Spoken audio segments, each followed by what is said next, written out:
All right, amateur radio safety, the next group, and there are 3 exam questions. There's 3 groups, so there's 36 questions in this group right here.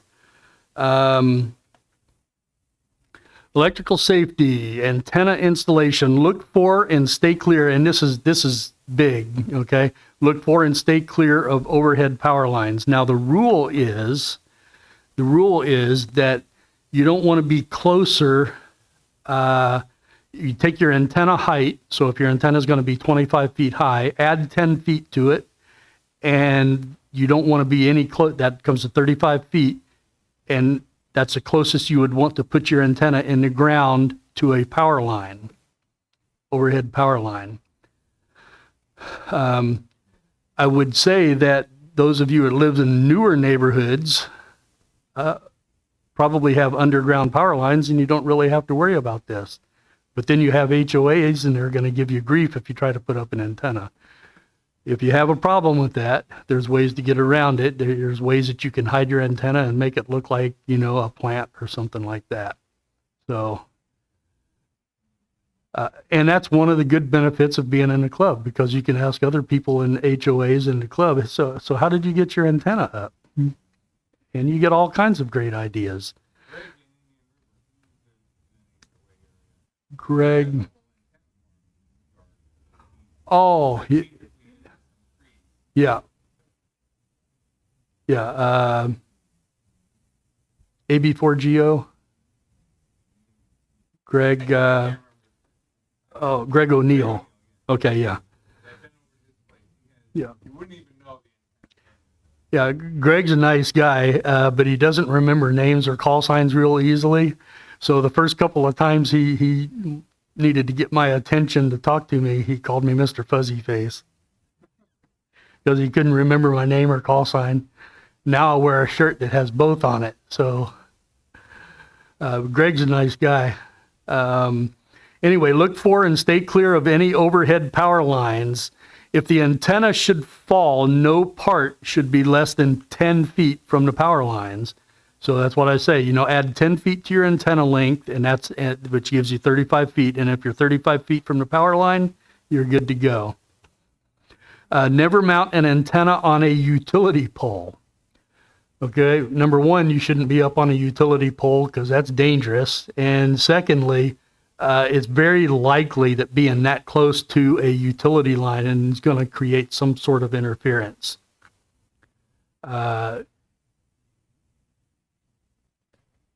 And they say it could contact high voltage lines, but we just talked about not putting it closer than, yeah. Okay, so a transmitting antenna, if you touch it while it's transmitting, it can cause RF burns to your skin. They're not nice. And now the other thing is that RF can come, you might have to isolate that some way or another. Most people use a choke on there to keep anything from coming back down the shield. But it can come back down the shield, and if it gets to the case of your radio, you can get an RF burn off just touching the outer case of your radio.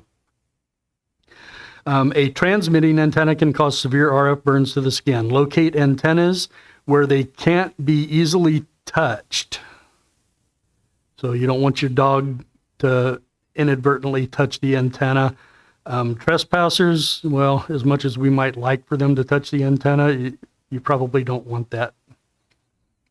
Here we go. All right. Which of the following is an important safety precaution to observe when putting up an antenna tower? And let's see. This is out of order. We didn't really cover towers, did we? Okay, so which of the following, go ahead and read them and see if you can come up. Look for and stay clear of, yeah. Yeah, that is the best answer, Charlie. Look for and stay clear of any overhead electrical wires. What is the minimum safe distance from a power line to allow when installing an antenna? delta, enough so that if the antenna falls, no part of it can come closer than 10 feet to the power lines. Very good, thank you. Why should you avoid attaching an antenna to a power pole? Charlie, the antenna could contact high voltage power lines, and that is the correct answer. What hazard is created by touching an antenna during a transmission? RF burns to the skin, that is correct. Tower installation. I don't know why that tower question wasn't farther on. Have sufficient training on tower climbing techniques. As a younger man, I probably could have done it. I climbed trees all the time and everything, but nowadays I'd leave that to Bentley. So use appropriate tie-off to the tower at all times. So what they're talking about a tie-off, you're going to wear a harness and there'll be a strap that it'll have a quick connect, so you can just go ahead and attach it. So you climb a little bit, you move your connection up, you climb a little bit, you move your connection up, and that's the way you do it. Always wear an approved climbing harness. And what another thing about the climbing harness is you want it to be in good repair. You don't want it to be outdated. I don't particularly know if they have a date on those or not, but they're not very expensive. I think you get a climbing harness for 40 or 50 bucks on Amazon. Never climb a tower without a helper or observer. And if you would, my advice, your helper/observer should not be your wife.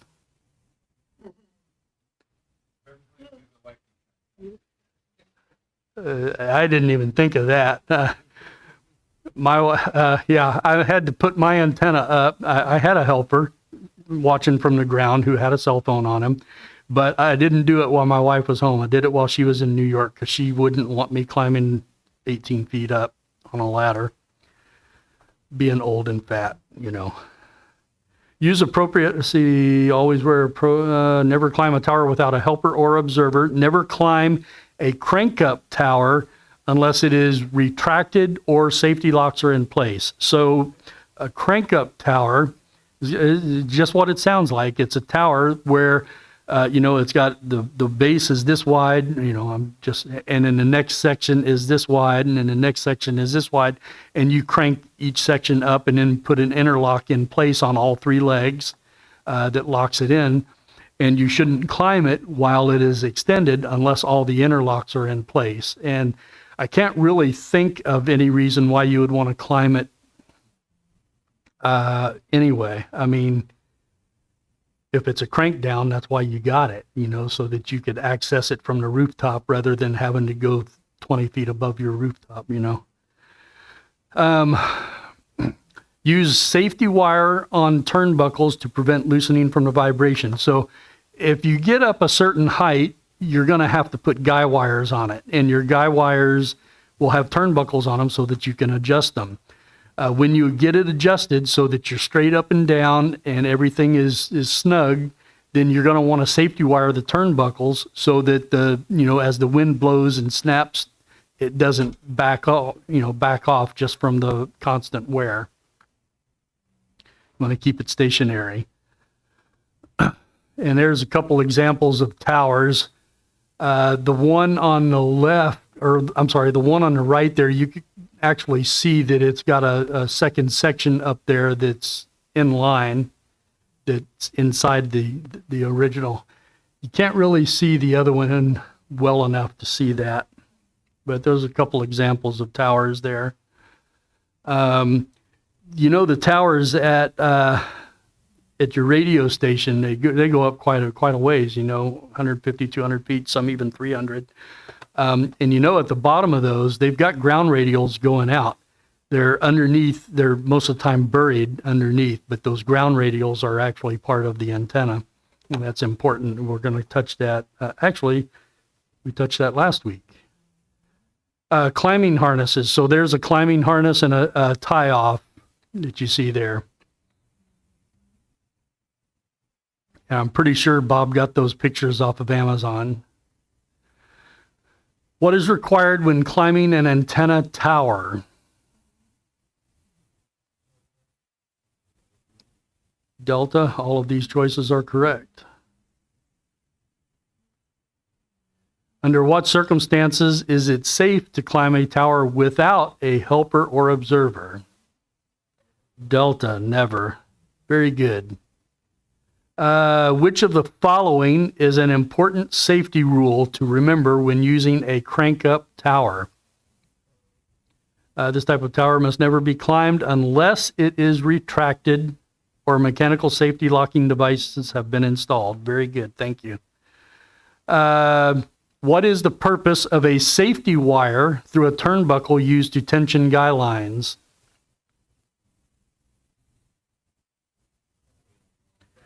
Bravo, prevent loosening of the turnbuckle from vibration.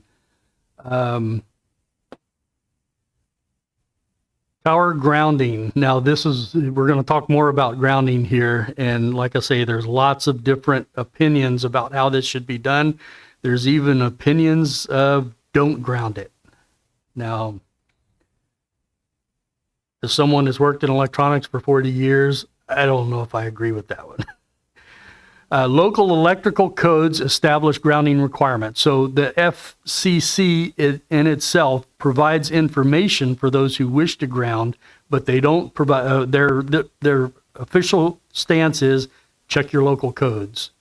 So always check your local codes. And the only part of the local code that I know of is that the ground rod has to be 8 feet deep. And I've actually been told that that's in the process of being changed. So they're going to use a plate is what the suggestion is, where it has several points that go to that plate underground.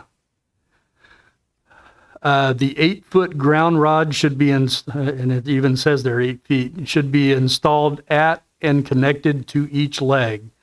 And this is with a tower. So your tower has 3 legs, and they're saying that you should have an 8-foot ground rod for each leg off of your, you're going to have a concrete footer where your tower sits on, and then just off of that concrete footer, you should have an 8-foot copper ground rod for each leg to be tied to. All 3 legs have to be tied, and then all 3 ground rods have to be bonded together and then bonded to your utility ground. All ground rods should be tied together with heavy wire or strap. All connections should be short and direct for a lightning path to ground.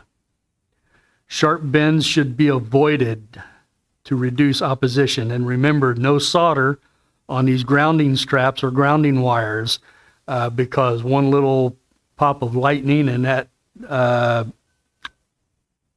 that solder will just instantly melt and fly off from the electromotive force. Sharp bends,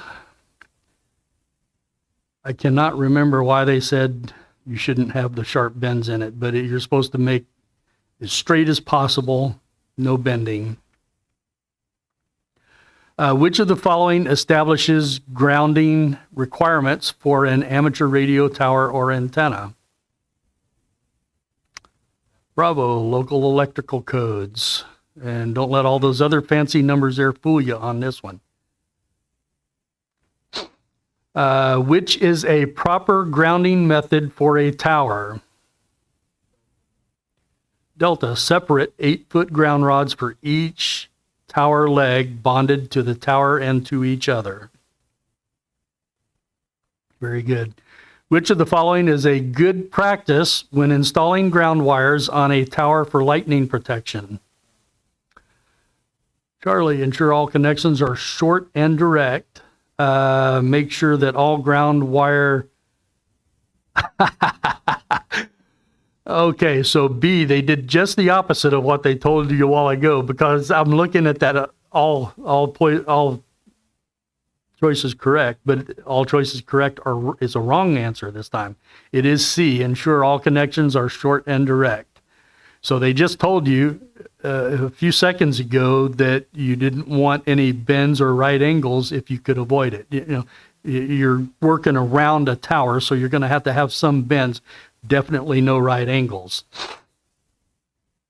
Okay, very good for catching that. That was you, wasn't it, Greg? Okay.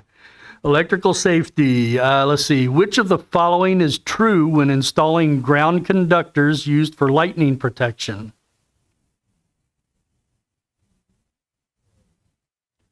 Charlie, sharp bends must be avoided. Very good. What should be done to all external ground rods or earth connections?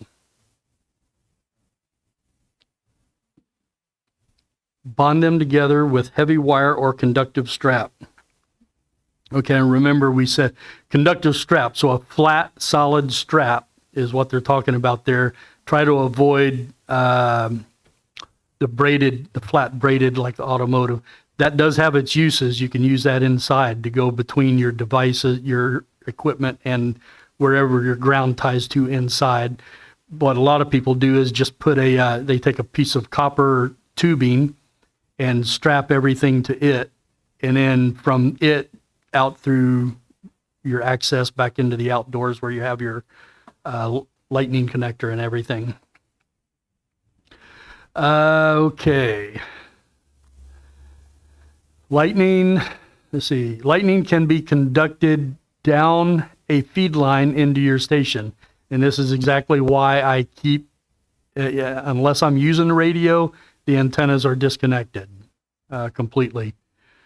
Lightning arresters are devices that shunt the lightning current to ground. And you do have to be careful when you buy your lightning arresters because,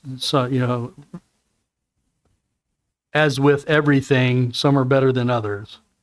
And some don't really deserve the right to be called lightning arresters. Lightning arresters should be installed in the feed line on a grounded panel at the station entrance. So what I'm building is I've got two pieces of board that I have put a copper panel on both sides, one on the outside, one on the inside, and that panel is what provides my ground. So I have all of my connectors going through the window into the house in there, and then I have a stud on there, a 3-inch threaded 1/4-20 stud, and all the ground will go to that stud on the inside, and then on the outside it'll go down to the ground rod with a heavy gauge single conductor wire and connect to the ground rod and to the lightning arrestor. And then the lightning arrestor goes, the coax cable goes into the lightning arrestor and out the other side. It's got a little chamber in there that's gas filled, and when that chamber blows out, then it's no longer any good. So, that's how it protects you from and some of them you can replace that little tube. Some you can't, but that's how it protects you from lightning strike. Now, the next thing is a direct strike. Absolutely nothing will help you. It's a lot of juice going in bad places all at one time. So a direct strike, and that's why I disconnect all the antennas. It might fry my antenna if I get a direct strike, but it's not going to get to my radios because the radios are not attached. They're unplugged from the wall. They're unplugged from the antenna. Let's see. And all of my antennas are homemade. So, well, most of my antennas are homemade. I do have two meter antennas that are purchased. But anyway, lightning arresters are rated by transmitter power requirements. I have no idea what he means by that. The lightning arresters are rated by the amount of voltage that it takes to violate the gas chamber, was my understanding. Most lightning arresters utilize gas discharge tubes, and that's what they use to work. So here's a little drawing. Lightning arrestor, you've got your open antenna. And I think that first box right there is the actual lightning arrestor itself, and this is just a rough drawing. But you see it's got the gas tube right here. And that when that goes to ground, we get enough juice there that it goes to ground. So in this case, 600 volts. It goes to ground, and you got your capacitor there. But once this blows out, they're usually not usable again afterwards. Either the whole thing has to be replaced, and I will tell you right now that the ones that have the replaceable tubes in them are the most expensive ones. Otherwise, you just throw them away and put another one in line. But that is supposed to protect you from most. But like I say, a direct strike, you have no protection at all against that. For the entire, I took down the antenna that I keep up all the time is a 66-foot wire with a 49-to-1 matching transformer, and that's what I use for all the HF.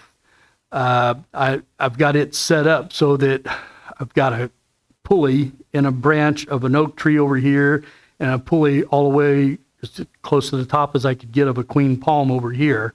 And I use the pulley to pull the wire up so pretty much straight at about 18 feet off the ground. But both ends are made so that I can lower it, and I've got a knot so that it doesn't pull all the way out and I have to climb up there and listen to my wife while I'm putting it back in. But I've got a knot there so that it holds it in, and it holds it in just far enough, low enough that I can reach it, and my shirt only pulls up about that much so the lady next door can see my belly. So it's a pretty nifty system that I came up with. What I don't have is anything to compensate for the movement of the trees. But since it's an oak tree and a queen palm, there's not a lot of movement unless the wind gets really, really bad. So on the side where the oak tree is, instead of tying it into the ground, underneath the queen palm, I've got a spiral in the ground, a tie down, and it's like that long and driven into the ground. And then I just hook the rope to it, the bottom of the rope to it. And then on the other end, the rope, when I pull it through, I attach it to a branch of a tree next to it. So if it does get a little bit of movement in it, that branch will give and it won't do anything to damage my antenna. But that wire, I lowered both ends so that I could get the antenna, undo the coax, take the antenna off the rope, and put the antenna away for the storm. And then I left sufficient slack in it so that it wouldn't swing and touch anything on the house or on the garden. But it also wasn't tight enough that if anything moved, it would snap it or anything. So that's the way I'm set up out there. So it was really easy to take my stuff down for the storm, but these right here, every one of them that I have was fully charged and ready to go, and I had one on the entire time. Surprisingly, there was a lot of traffic on there while we were waiting for the storm. More traffic than I've ever heard before.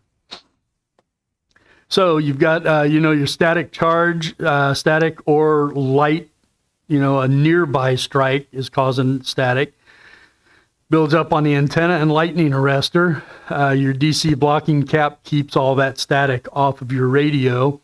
The voltage on the radio's antenna port is held at 0 volts, even though you might have 600 volts out there of static electricity.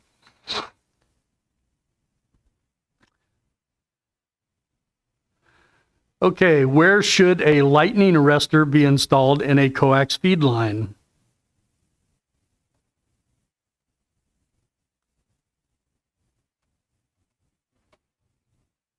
Greg says Delta. On a grounded panel near where the feed lines enter the building. You want to keep it as close as possible to the ground rod and as close as possible to the grounded panel.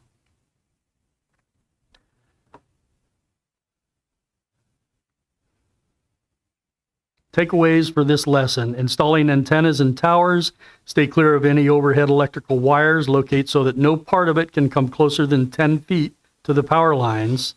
Don't attach antennas to power poles because it could contact high voltage. Prevent contact with operating antenna because it could cause RF burns. Climbing an antenna tower, have training. Have training on safe climbing techniques. Use appropriate tie-offs to the tower. Wear approved climbing harness.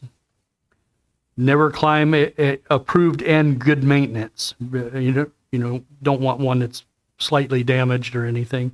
Never climb a tower without ground observer. Crank-up towers shouldn't be climbed unless safety interlocks are in place and secured. Tower grounding, local electrical codes establish grounding requirements. Separate 8-foot ground rods at each tower leg bonded together and to each leg. Ground wires should be short and direct, avoiding sharp bends. External ground rods should be bonded with heavy wire or strap. And they always say strap, but then we tell people don't use the braided strap. Lightning arresters installed on ground panels where lines enter the building. Any questions?